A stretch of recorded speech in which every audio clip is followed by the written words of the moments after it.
For everyone that's looking for star ratings, there they are down there, go look for them.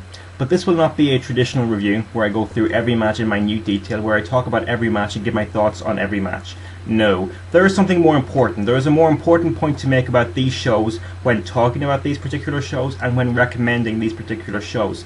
And it goes out to all mainstream fans, and it goes out to all independent wrestling fans that have not yet checked out Chikara. This is your opportunity, because Bryan Danielson is on these shows.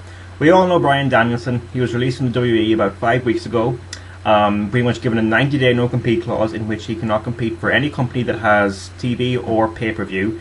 At the end of that period, we might see him go back to WWE, we might see him go to TNA, we don't know. But for the period that he is on the independent scene, he's made it his mission, his goal. He said this on his website. He said this on the promos that he did on these shows, that his goal is to bring as many people as possible to indie wrestling, to get as many people as possible to check out independent wrestling to see if they like it. That's his goal. And to me, if you are a fan of Bryan Danielson, if you were a fan of Daniel Bryan in the WWE, if you liked Daniel Bryan, if you wanted to support Daniel Bryan, if you thought that he was a big prospect, if you were upset at the way he was released, if you thought that he was released for no good reason, if you thought that the WWE made a mistake in releasing Bryan Danielson, then the way to support him, the way to kind of show your support, apart from cheering for him on their shows, is to buy the shows that he is on, to follow him wherever he goes. He was on Chikara, which I'm going to talk about now.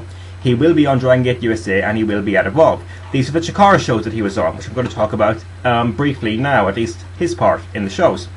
We Must Eat Michigan's Brain and Faded Scars and Lines. He was on both these shows in pretty high profile matches. The first night he faced Eddie Kingston. Eddie Kingston is it's Chikara building up Eddie Kingston as the dark, edgy babyface to take on the Bruderschaft, the BDK.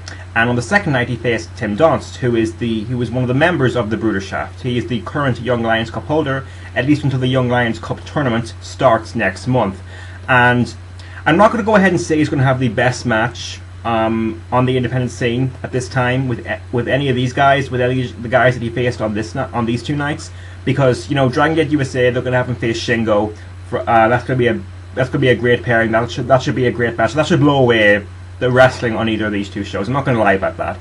He might even have a better match on Evolve than on either of these two shows. I'm not too familiar with Bobby Fish, but I don't know. He might have a better match there. But this is your way to not only show support for Bryan Danielson, but it's also your way of checking out Chikara if you've never seen it before. If you've always heard about Chikara, if you've heard that it's different, but you've never actually checked it out because you want some sort of guarantee that you're going to like something on the show, here is something that you're going to like on the show if you're a fan of Bryan Danielson. It's not that simple. It's not that hard. He's on the shows. He has matches on the shows that are good matches, and you can be guaranteed that even if you don't like, even if you turn out to not like Chikara, you're going to like the fact that he is on the shows. And that's all there is to it. That's why I think these are the best shows to check out if you're a new fan to Chikara. I'm going to talk about every match. No, I'm not going to talk about every match. But I'm going to talk about both of his matches, and then I'm going to go ahead and just kind of speculate on how essential these shows are to following the BDK storyline, because that's another important thing to consider when buying Chikara shows, at least for this season. As far as the matches go, you can see from my star rating for Kingston and Danielson that I thought the match kind of under-delivered. I think the reason for that was, put it this way, here you have Eddie Kingston, who is the guy that Chikara is building up as their dark, edgy babyface to kill off the Bruderschaft when the time is right. And here you have Bryan Danielson, who is the guy that's going to get so much fan support wherever he goes for the next 2 months, because his appearance is just so kind of mystic and amazing now that it's going to get the most fan support out of anyone else in the building. So when you have those two guys, the dark edgy babyface and the returning legend in a sense, face off, the result is going to be muddled because the fan support doesn't complement the match. The circumstances aren't right, because you could definitely tell that even though Kingston did get a few AD chants during the match, that whenever Danielson took the advantage, that the crowd were just more into it. We had all Danielson's most recognizable signature moves in this match, and they all got a lot of fan support. But whenever Eddie Kingston took advantage, the crowd kind of mellowed off, if you know what I mean, and that made the result kind of muddled, because the match was completely back and forth. There was no real period where, you know, there was one guy in charge and there was one guy that was going to make a comeback. There was none of that going on. That's kind of like the basic formula for a match. And there was none of that going on because it just felt like if they did that, that there'd be a danger of Kingston being, like, the fans turning on Kingston, I guess. So that's kind of why I think the match kind of under-delivered. Now, that said, even though that was a problem, the ending I thought was done brilliantly, where you had Claudio come out in a kind of way to remind the fans, this is the guy you're supposed to hate. This is the guy that you hate the most. He's not the guy that's, you know, in there wrestling with the hero of the indies. Here's the guy who's trying to mess up the match that you wanted to see. And he kind of did mess up the match, Claudio did, in kayfabe terms, by, you know, making the end result a distracted Eddie Kingston being rolled up by Bryan Danielson and losing the match that way. So that to me, the ending was done very well, especially when you consider the ending of the match after that, which was just Touchaz against the Bruderschaft, which was the first time that the team of Claudio, Ares, and Tursas lost, and that's pretty big. So that was an under-delivered in terms of match quality, but I think it was kind of booked well with the unfavorable circumstances that they had going for them in the match. So I thought the match just did as well as it could under the circumstances. If they had a better climate to have the match, I think they could have a much better match, but it just didn't work out as far as, you know, what was going to happen here. As far as Bryan Danielson versus Tim Donst, this was set up really well from the first night, where Donst, you know, won the match by using a tie for choking and a hidden tie, and that was pretty good. And then they had him cut a promo before the match itself on the second night, in which he pretty much summed up why he thought that Danielson was not wanted, and he got the heat. And this was a much better match because the crowd had someone they knew they had to hate, whereas with, you know, Eddie Kingston, that wasn't the case. They had to not turn on him, and the match could not be booked in a way that they could turn on Eddie Kingston. But in this case, there was none of that problems there, and they had a really, really great match with a lot of good submission wrestling, a lot of, you know, good psychology going forward. You know, Donst continually brought up the fact that he thought he was the best in the world now, and he tried to kind of mimic Danielson at certain points, and that was very good. It was a great match. It was the best match you're going to see on either of these nights, in my opinion. So I would give it 4 stars. I would give the Eddie Kingston Danielson match 3.5 for those who wanted me to kind of say that out loud, even though it's there in the description box.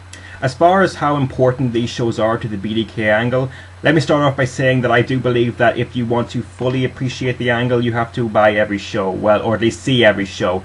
You can be aware of the angle certainly by just having a certain number of shows, but there are little things, little nuances that happen on the lesser shows that kind of make the major turning points of the angle seem all that much better. So it really just depends on how much you want to be invested into this angle. If you want to be fully aware of it, every show, I would say. If you want to be aware of it, just vaguely aware of it, then you can just choose the most important shows. And if you just want to see King of Trios because it's a big wrestling tournament, then you have King of Trios. So I can understand all 3 viewpoints there. But as far as these particular shows, I would say they are skippable. If you just want the major stuff in the BDK angle, these are skippable. But there are several little things that happen that will probably make the major turning points in the angle seem all that much better. Like they kind of intensified Claudio and Kingston very, very simply by just having them interfere in each of those matches. Very simple way of adding heat to that, but it does work. And then you had the main team of Claudio, Ares, and Tursas lose a match for the first time, which is a big deal if you want to see that, because it is a big deal, and it does feel like a big deal when it happens. And then, of course, you have, you know, Ares and Claudio successfully defend the Campeones de Parejas in the second night, which, you know, it does make it seem all that much more important when they do lose them, which will happen eventually. And when it does happen, I'll be marking out like hell for it. And then, of course, you had, you know, UltraMantis Black and Mike Quackenbush hint at a future alliance to topple the Bruderschaft. So there are little things that happen that will make the major stuff feel that much more important and much more momentous when they happen. And as well as the BDK angle itself, you also had other storylines, other lesser storylines kind of hit their climax to an extent on these shows.